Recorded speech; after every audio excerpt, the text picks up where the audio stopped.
The Laura Flanders Show. This is a place to go for stories of resilience, power shifting, and change rooted in love. This is Leah Penniman from Soulfire Farm. The Laura Flanders Show is made possible by listeners just like you. You can become a sustaining member and help keep our programming independent, audacious, and ad-free. Go to patreon.com/The LF Show and become a member.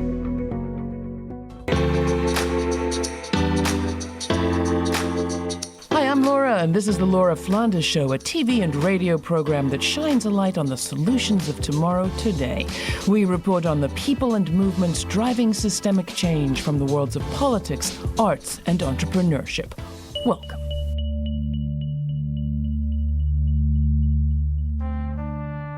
The subversive, healing, and celebratory powers of music and arts are at the heart of this week's conversation, the second in our series of media roundtables hosted by Sarah Lomax-Reese and Mitra Kalita, founder-directors of URL Media, a network of Black and Brown community news outlets.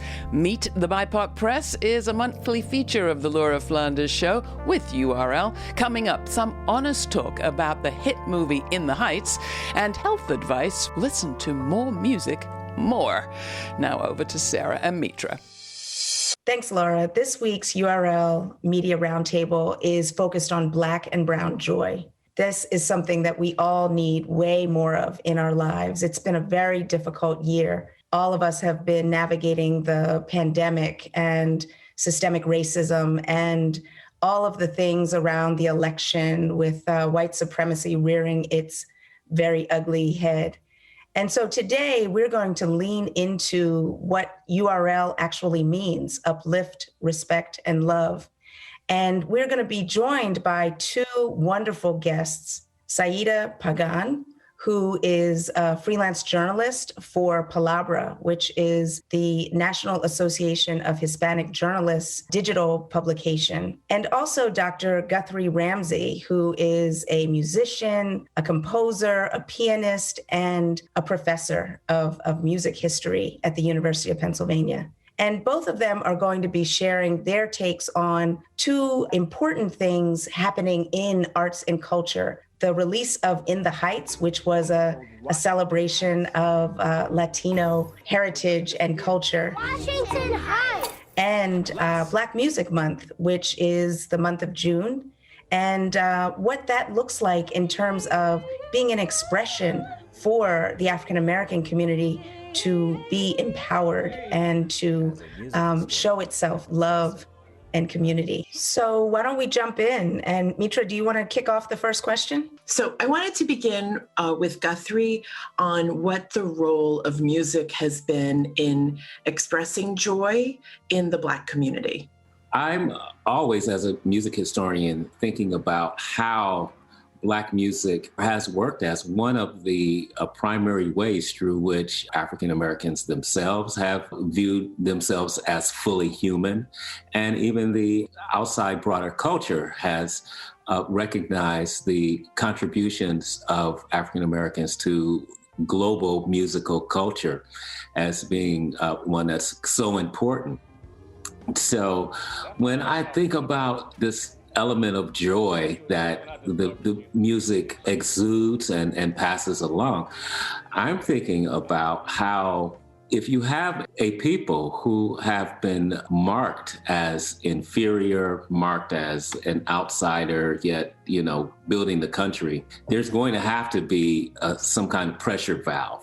And I always think that artistic expression, whether it's through visual arts, making pottery or painting paintings, making poems and writing novels, short stories, music, anything wherein you can express your full humanity has always been that safety valve. And certainly music has been at the forefront for African Americans. I know that you wrote a book called Soundproof: Black Music, Magic, and Racial Intimacies, a history of African American music from the slave era to the present. And so I wanted to just stay on that question that Mitra offered around what in your scholarship have you seen indicates this broader expression of music as communication, as liberation, as a way to show not just our full humanity, but our creativity and our ability to thrive amidst all of these difficult circumstances. In my research in this history, the first thing I learned is that one of the first sites of interracial interaction was during the Middle Passage.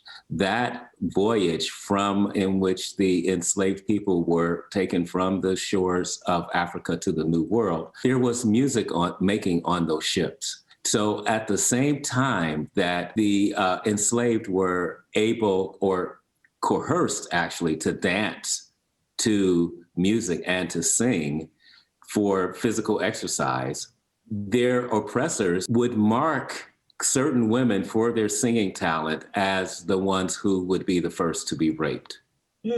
Okay, this is all documented. So think about it. The very first context for interracial interaction was something where pain and joy were experienced together. And I would argue that this kind of interplay between pain and joy in music has marked the entire progression of African-American music in the United States and in the New World, in fact. So if you go to the development of Black musical theater, let's say, in the 19th century, it was always about being enslaved and becoming free. So going right to those themes of freedom has always been part of this history. Sarah mentioned the reopening. I rode the New York City subway for the first time, which was also an experience where you could just see, the street musicians were out and about on each car. New York was really feeling back on that subway ride.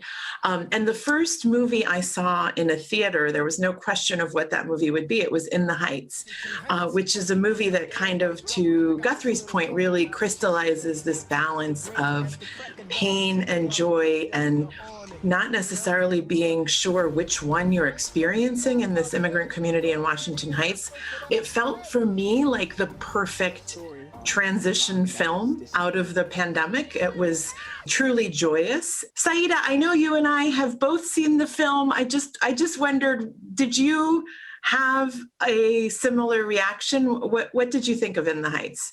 Well, I thought it was a wonderful film. It was inspiring. Actually, after the film was over, I actually asked some people who had seen it in the audience what they thought, and everyone really enjoyed it.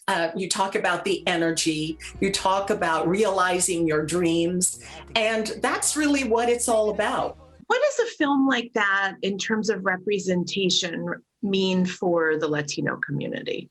Well, I think people obviously want to see themselves on camera. They want to see their stories told.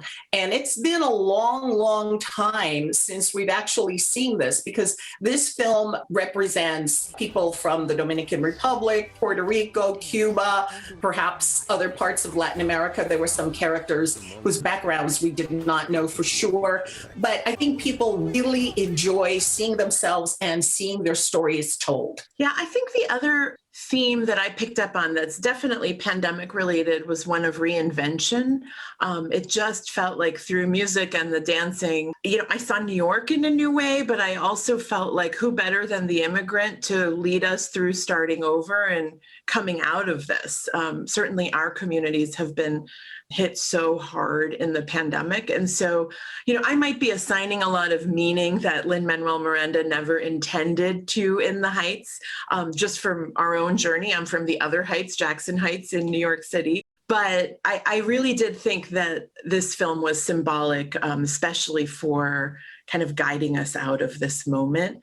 It has been received with some controversy. I feel a little sheepish kind of gushing over it because I loved it so, and then I come back and start to see criticisms of the film for not being wholly representative of the Latino community. There have been accusations of erasure of the Afro-Latino community.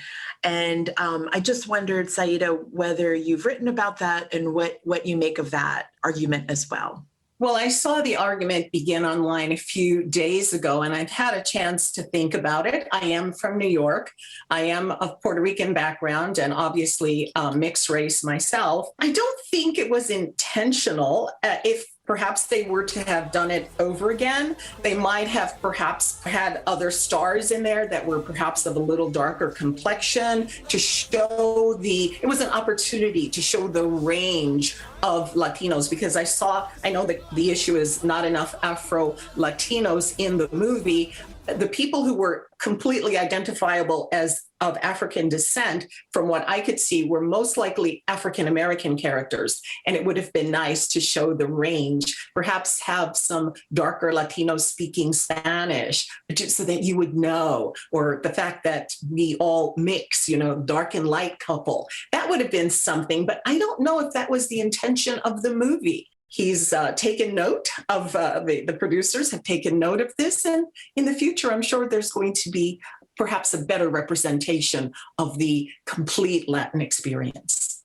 It's kind of unfair to me sometimes that like a movie like that would have to bear all of the burden to represent everything that people feel they need, because after all, it is a film telling one story in a single way. Now, we can offer our critiques about, well, in order to become a blockbuster, in order to become a very high-selling artist, there are compromises that need to be made along the way, because generally studios don't greenlight things that won't have that universal appeal. And universal appeal sometimes means changing your story, making things simpler, making things easier to digest. That's why I love the trend toward more, because the more you have, the less burden it is on one film to do everything, to show all of the complexities that we want to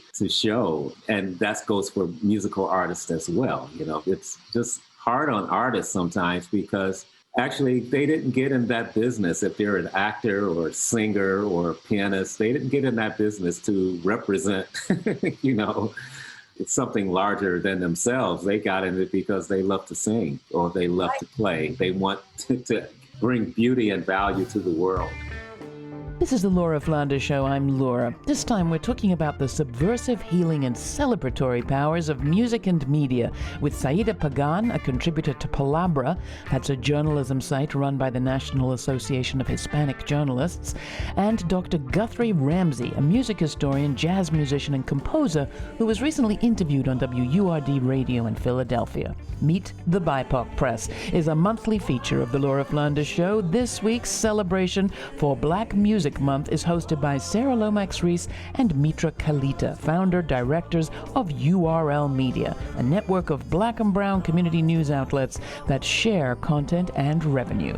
You can find more of our Meet the BIPOC Press roundtables in our archives at our website, lauraflanders.org.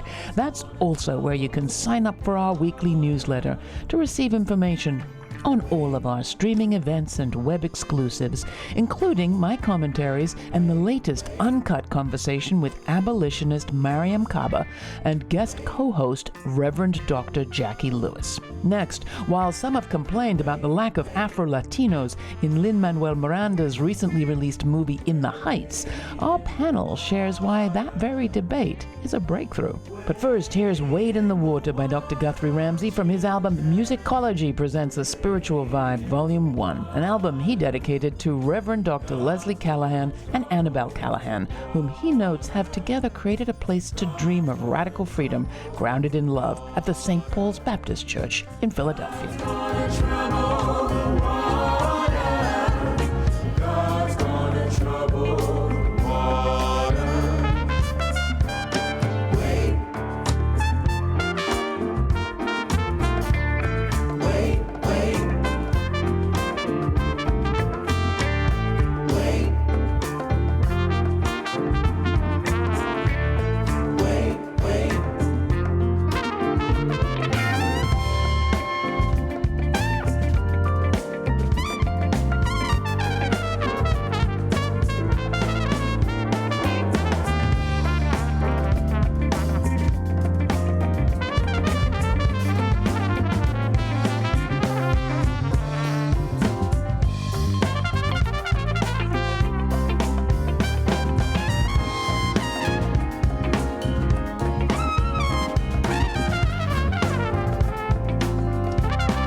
I hear you, and I agree with that. I think that sometimes, there is way too much weight and pressure on a breakthrough kind of film, like what we're seeing in terms of the controversy around the Afro-Latino representation in the Heights.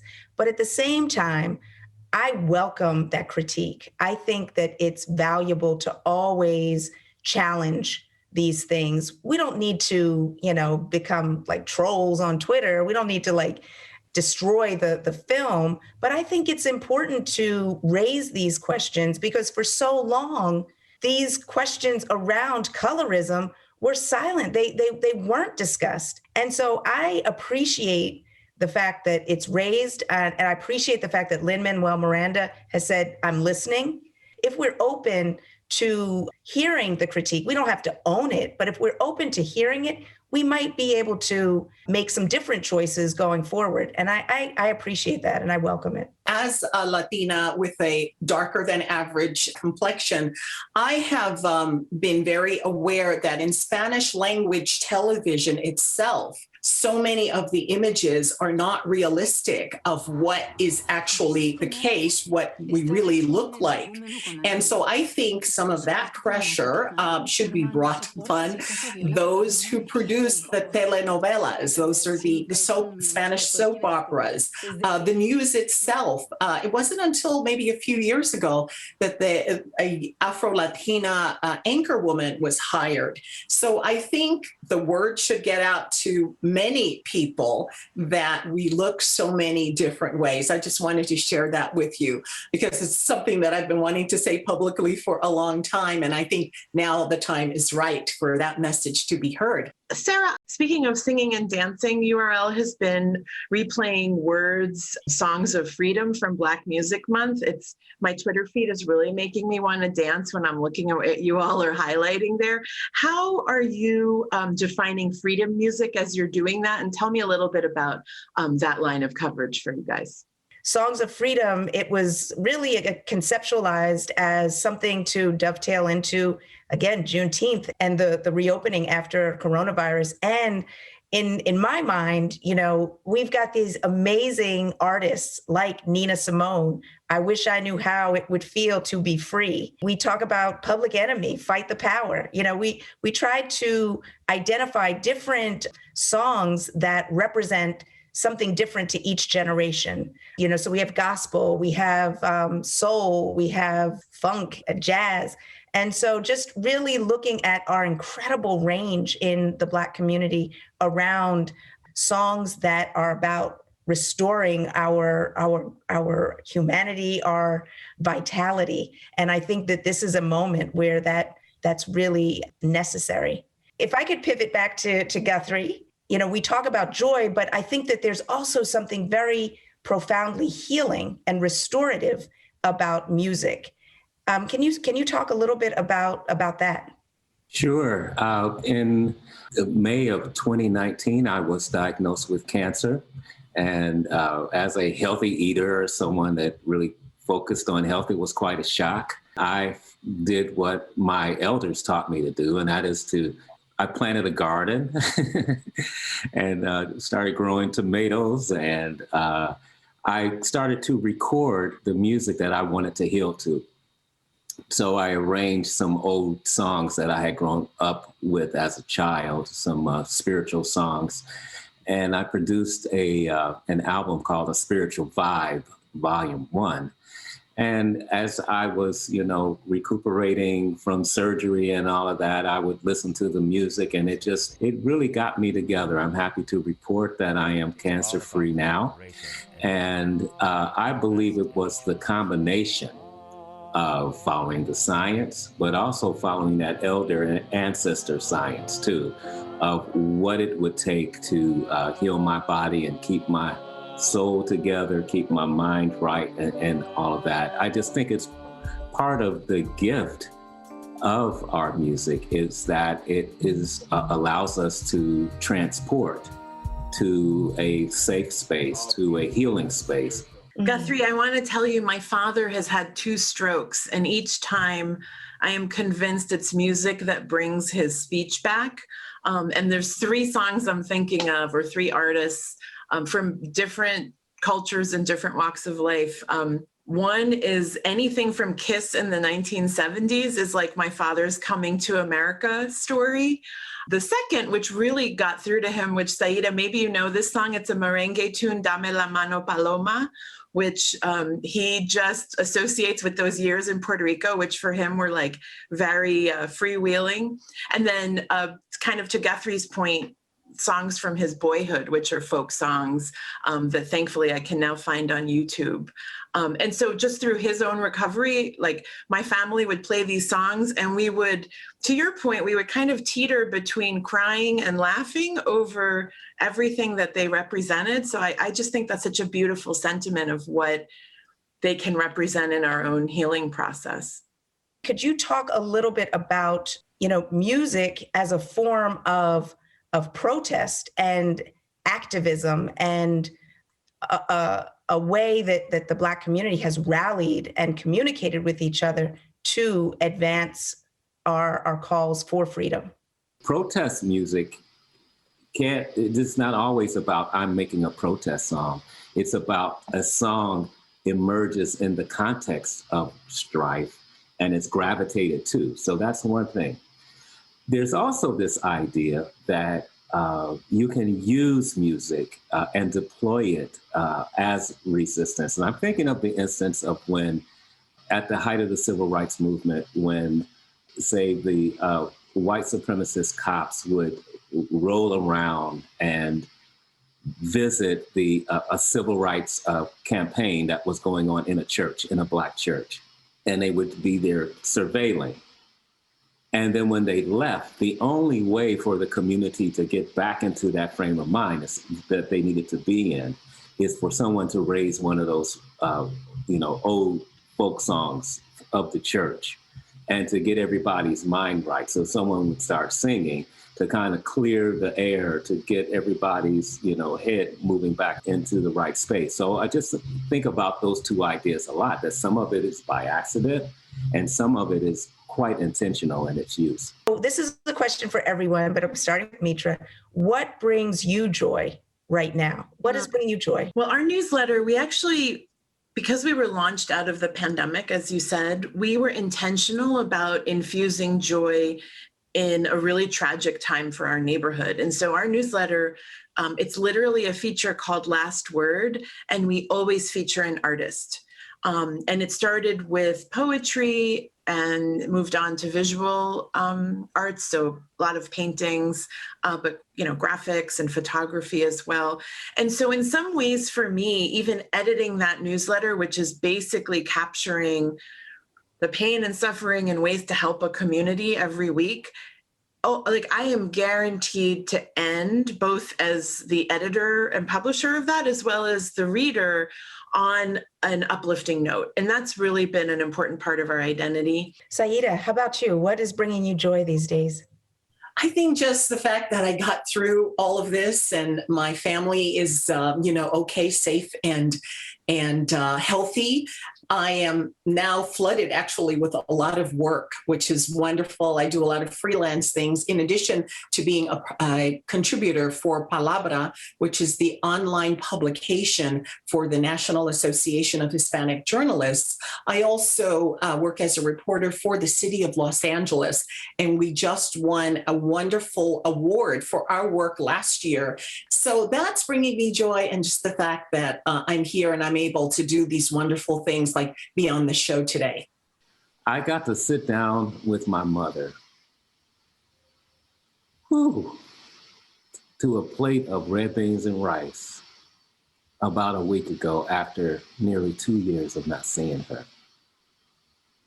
And just to see the joy in her face, through everything that we've been through.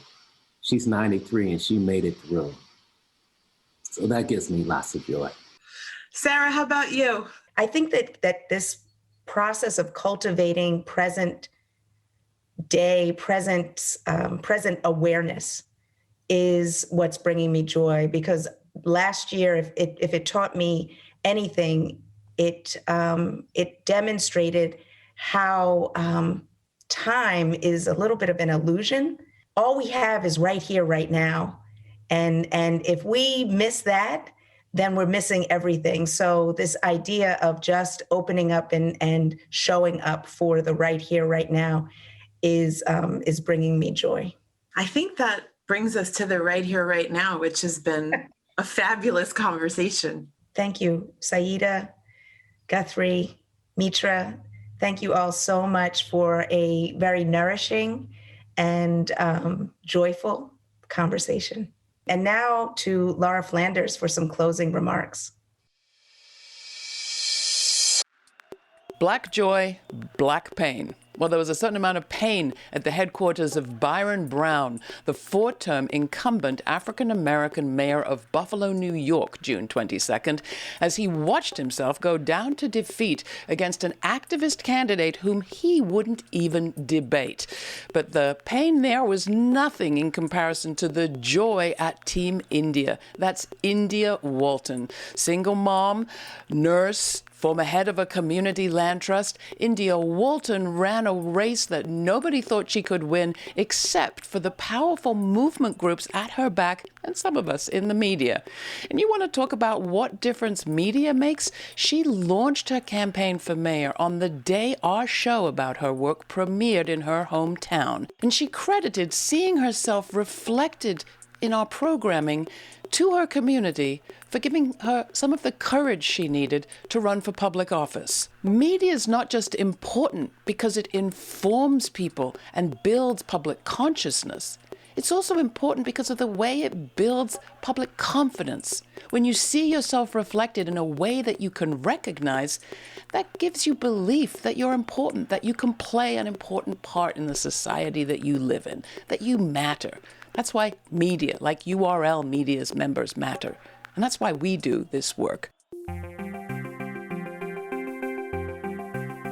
For more information on this week's guests, go to patreon.com/The LF Show. You'll find their suggested reading list and additional related episodes to explore, and all of our archives. We invite you to watch the premiere of every week's episode on our YouTube channel at 11:30 Sundays, where you can participate in a live chat with me and my invited guests. That's Eastern Time. All those details are at patreon.com/The LF Show. Available for members and non-members. But while you're there, we hope that you will join us. Become a Patreon partner by committing to a monthly contribution of $3, $5, or $11 a month. Your support makes it possible for this show to remain free to millions on public television and radio across the country, as well as a podcast. So if you can do it, help us. Do your bit. Become a Patreon partner.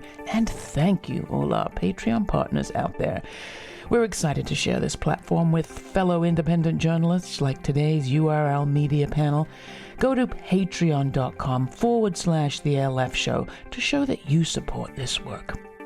This show's produced by yours truly, Laura Flanders, with Matt Colacello, Jeremiah Cothren, Mercedes Grostiaga, Jeannie Hopper, Nat Needham, Charlotte Carpenter, David Newman, Rory O'Connor, Ryan Hotes, Sabrina Artel, and Jeanette Hernandez. Major funding for this program is provided by the Novo, Park, Ellen Poss Family, Hisuku Wilson Foundations, the Schumann Media Center, Rising Fund at Tides, Kim Connor and Nick Groombridge, Jane Fonda, and listeners like you. Thanks for listening. Thanks for contributing. Thanks for your ideas.